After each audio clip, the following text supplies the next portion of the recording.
Hi guys, John Techie here, and today is magkukumpara tayo ng Xbox Ally X versus Steam Deck OLED, no? So if magde-decide kayo kung ano yung bibilin nyo, let's say it's 13th month na this month, no? At gusto nyo mag-invest ng handheld gaming PC or gaming device, at gusto nyo isipin kung gusto nyo ba ng Xbox Ally X or Steam Deck OLED. Which is very different yung prices niya, no? Ito is around 56,000. Ito naman is nasa around 34,000. So, may 20,000 difference yung dalawa. Pero ang i-discuss natin ngayon is kung ano yung mas comfort or yung mas ergonomic sa dalawa, no? Kasi ipagbabasehan natin ng performance, di hamak na mas malaki ang performance improvement ng Xbox Ally X kaysa sa Steam Deck. Pero kung gusto niyo lang naman ng mga simple games like Shinobi, ito, yung dalawa, is pwede na yan sa Steam Deck. Siyempre, pwede rin naman yan sa Xbox Ally X. Yun nga lang, kung gusto nyo ng mas immersive or mas high-end na AAA games na high demanding yung graphics, dito siya nababagay sa Xbox Ally X. Unlike sa Steam Deck, gagana rin siya. Meron lang kayong mga konting configuration na kailangan gawin. Yun ay iti-tweak nyo yung settings, lo-lower nyo yung graphics settings niya. So yun, maraming mga kailangan kayong gawin. Unlike dito, although hindi ganun ka high setting siya, medium to low to high yung mga settings na pwede dito. Pero halos lahat ng high-end games ay gagana sa Xbox Ally X. So dito yung itim. Huwag niyo kukunin yung white kasi yung white is almost same lang ng specs nito at mas mahal pa. At hindi rin yung OLED. So ang pinaka selling point naman ng Steam Deck OLED, of course, yung screen niya. Mas malaki yung screen niya ng konti rito at mas uh, immersive yung kulay nito kasi nga OLED siya. Ito medyo wash out siya kasi nilagyan ko na siya ng tempered glass na anti-glare, no? Hindi ko nilalagyan ng anti-glare to kasi mawa-wash out yung pagiging immersive ng kulay ng OLED. So sayang, hindi lilitaw masyado yung kulay unlike dito. Pero anyways, yun lang naman ang difference ng display nila is OLED. Ngayon, ang di-discuss natin is yung comfortability, yung ergonomics ng dalawa. No? Kung ang pagbabasihan nyo is alin ang mas masarap gamitin or mas madaling dalhin, ilagay sa bag, both ay pareho. And yung feel at comfort niya habang hinahawakan nyo siya, yan. Yung Steam Deck kasi medyo magaang, kaya hindi kayo madaling mangalay din dito. Then, yung grip mo rito is okay din siya. Same din naman dito sa Xbox ROG Ally X. Ang ganda nung pagkakalagay nila ng Xbox controller dito sa side, no? Very nasusupport yung buong palm mo. Kahit medyo mabigat siya, hindi ka rin madaling mangalay kasi nga supported at evenly yung bigat niya, no? Supported ng both hands mo. Actually, never ako nangalay both dito sa dalawang devices na to. And yung form factor nila is halos pareho lang naman. Kung tutuusin is mas malapad pa nga ng konti yung Steam Deck, no? Ayan. So pag pinag-base natin yung dalawa, ayan, makikita nyo mas malapad din siya. So ayan. Siguro quarter inch or 1 inch yung haba nito. Makikita nyo. Pero anyways, both ay masarap gamitin. No? Hands down sila pareho sa ergonomics yan. So magkakatalo na lang yan kung anong klaseng games ang gusto nyong piliin. Kung gusto niyo yung mga 2D games lang kagaya nitong Shinobi, Ninja Turtles, yung lahat ng mga side-scrolling games, pwede na yung Steam Deck.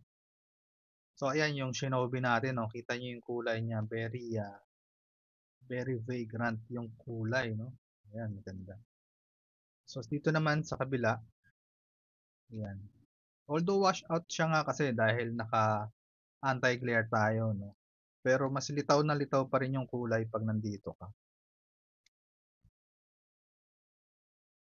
Binili ko pala to sa Steam, guys, no? Nag-sale kasi siya ngayon hanggang 5, no? Maganda tong game na to lalo na kung gusto nyo yung Sega games niya na Shinobi.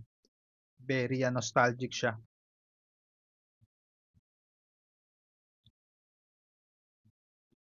So yan, nakikita nyo, although mas mataas yung frame rates nito at naka 1080p yan, 1080p yung resolution niya, is maganda pa rin ang kulay nitong kabila. Yan.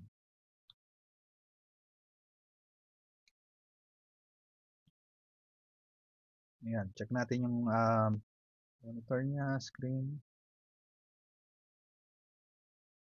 So yan, nakikita nyo, around 118 and 119 FPS siya. Although ito is naka-fix lang ng 90. Although ito is naka-fix lang ng 90, no? Kasi 90 lang ang hertz ng ating Steam Deck.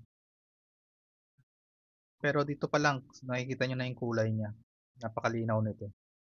Tsaka ang ganda ng pagkaka-vagrant ng kulay niya. Like here. See. Ito natakbutan ng 11 watts. Ito 13 watts I think. Ayan, nakaset siya ng 13 watts. So matipid sila pareho sa battery, no? Kapag mga ganyang klaseng games. Yun din ang kinagandahan ng ROG Xbox Ally X na malaki kasi yung capacity ng battery niya. So mas matagal niyo siyang malalaro lalo na yung mga ganitong klaseng games, no? So medyo mahirap mag-decide, nakadepende na lang sa budget nyo. Siguro kung talagang gusto nyong games is hindi lang mga 2D games, mga yun nga, mga AAA games, mga high demanding games, mag-ROG Xbox Ally kayo. Kung meron kayong budget, siyempre. Very recommended naman to. Magto 2 weeks na to sa akin eh. So, hindi ko na halos nagagamit yung Steam Deck ko. Dito na ako naglalaro lagi. And bihira akong umabot ng lowbat kasi sometimes naglalaro lang ako mga 2 hours lang. May natitira pa sa kanyang at least 30% or 20%. Tapos doon ko na lang siya i-charge. Sobra-sobra na yung 2 hours sa akin kapag naglalaro ako. Unless na lang talaga na naglalaro kami ng mga kaibigan ko tapos naka-stream sila, yun, nakikipagsabayan ako sa nila. Minsan umaabot kami ng 3 hours pero naka-plug in naman ng tunog. Pero pag sa labas, matagal na yung 2 hours sa akin na gameplay. Same with Steam Deck. Ganun din. Minsan 2 hours, marami pa rin natitira sa kanyang battery. Pero yun nga, mas matagal siya kung ang mga ganitong klaseng games ang lalaroin.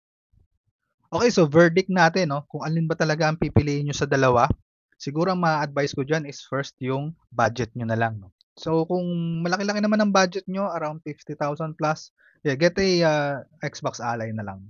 Kasi ito, all around na siya, then lahat na ng games is malalaro mo, hindi lang 2D games, syempre AAA games, no? And same comfort na rin siya ng Steam Deck. No? Very ergonomic, madali siyang ilagay sa bag, and yung maganda yung form factor niya. No? Sa Steam Deck naman, yeah, kung halimbawa ang budget nyo lang is talagang limited lang, yung nga lang is sasacrifice nyo yung mga high-end games, no? Hindi niya masyadong kaya talaga unless na supported siya, like yung mga Cyberpunk, yun nga lang, lower settings lang talaga siya, no? Hindi kayo makakakuha ng mga high settings kagaya dito sa Xbox Ally. Pero ang kinagandahan naman nito guys is yung screen niya. Dito kayo babawi. Napakaganda ng OLED nito. Kitang-kita yung kulay, litaw ng litaw yung kulay. Ayan. Kung ikukumpara nyo rito is very wash out siya. Hindi naman very wash out. Kumbaga parang hindi ganun ka-immersive yung kulay ng Xbox Ally. So, ito yung nagpanalo rito, yung kanyang display, no? So, yun lang guys, para lang magkaroon kayo ng idea is malapit na ang 13 month nyo or may 13 month na kayo at gusto nyo mag-invest ng handheld gaming PC or handheld gaming device. So, it's either Xbox or Steam Deck. I hope nakatulong sa inyo guys and see you again to the next video. God bless everyone.